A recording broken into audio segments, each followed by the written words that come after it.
Assalamualaikum warahmatullahi wabarakatuh. Perkenalkan, nama saya Rosa Sahara, NPM saya 27765161067. Saya dari Prodi Sistem Informasi, Fakultas Teknologi Komunikasi dan Informatika Universitas Nasional. Pada video kali ini, saya akan mempresentasikan proposal proyek dengan judul pengembangan desain aplikasi Dia Pet Shop untuk memenuhi nilai tugas dan nilai UAS pada mata kuliah Manajemen Proyek Ruang R01. Yang pertama adalah latar belakang. Pada era digital ini, teknologi informasi telah memberikan dampak besar dalam berbagai aspek kehidupan, termasuk dalam dunia bisnis. Pet shop menjadi tujuan utama bagi para pemilik hewan peliharaan untuk memenuhi kebutuhan mereka seperti makanan, perlengkapan, perawatan, dan layanan kesehatan untuk hewan peliharaan mereka. Dia Pet Shop sendiri merupakan salah satu bisnis berbentuk toko offline di Jakarta yang bergerak di bidang penjualan makanan dan aksesoris untuk hewan peliharaan. Saat ini, Dia Pet Shop telah memiliki 3 cabang yang terletak di daerah Jagakarsa.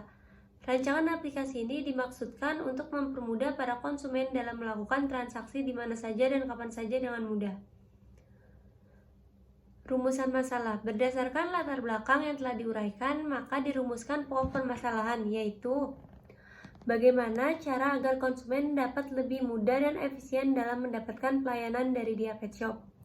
Lalu ruang lingkup. Untuk mempermudah dalam pengumpulan data dalam penulisan proposal proyek ini, maka penulis perlu melakukan adanya pokok pembahasan, yaitu sebagai berikut. Yang pertama, pemesanan makanan hewan. Yang kedua, pemesanan peralatan hewan. Dan yang ketiga, pelayanan perawatan hewan. Maksud dan tujuan. Berdasarkan penjelasan sebelumnya, maksud dan tujuan dibuatnya proposal proyek ini guna mempermudah dalam pembuatan rancangan desain aplikasi Dia Pet Shop yang berfungsi sebagai media pelayanan online dengan sistem pelayanan yang lebih praktis, mudah, dan efisien. Karena aplikasi ini nantinya dapat digunakan di mana saja dan kapan saja tanpa perlu membuang waktu yang cukup banyak. Metodologi yang digunakan yaitu metode design thinking dengan alur yang pertama itu studi literatur, lalu dengan alur start, terus studi literatur, kemudian alur design thinkingnya itu yang pertama ada empathize atau pengumpulan data. Pada tahapan ini digunakan untuk mengetahui apa saja yang dibutuhkan oleh user dengan melakukan observasi dan wawancara. Lalu yang kedua ada define. Define ini yaitu analisis dan sintesis data. Pada define ini kita harus sudah menemukan ide dan solusi dari masalah yang dihadapi oleh user. Lalu yang ketiga ada ideate atau pengumpulan ide dan merancang solusi. Ideate dilakukannya perancangan dari hasil ide dan solusi guna memenuhi kebutuhan user. Dan yang keempat ada prototype, yaitu perancangan antarmuka pengguna. Prototype ini yaitu proses perancangan awal dan implementasi untuk menjadi sebuah prototype. Tahapan ini menggunakan software berbentuk Figma. Lalu yang terakhir ada tes, yaitu pengumpulan antarmuka pengguna. Tes pada tahapan ini dilakukan uji coba terhadap hasil perancangan. Selanjutnya ada waktu pelaksanaan.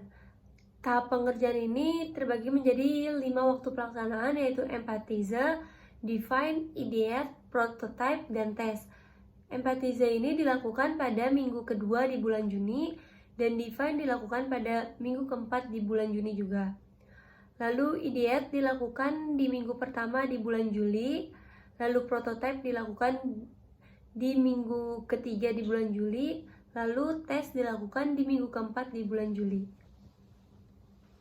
Selanjutnya ada anggaran biaya.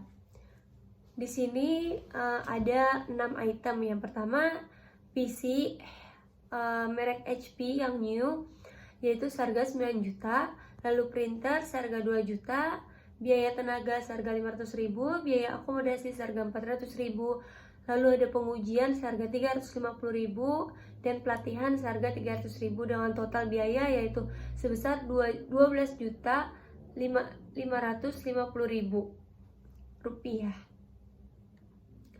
Yaitu selanjutnya ada sumber daya manusia. Yang pertama ada Rosa Sahara, itu saya sendiri sebagai project manager. Yang kedua ada Julia, yaitu sebagai sistem analis. Dan yang ketiga ada Rian Hidayat sebagai UI UX designer. Kesimpulannya, yaitu proyek rancangan desain aplikasi ini diperuntukkan kepada para konsumen yang membutuhkan jasa pelayanan yang lebih efisien dan praktis dalam perawatan hewannya. Desain aplikasi ini juga dikhususkan dibuat untuk Dia Pet Shop. Tujuannya agar Dia Pet Shop dapat menjadi pet shop yang paling berkembang dan dibutuhkan oleh para konsumen. Itu saja yang dapat saya sampaikan dan saya presentasikan. Kurang lebihnya mohon maaf. Wassalamualaikum warahmatullahi wabarakatuh. Terima kasih.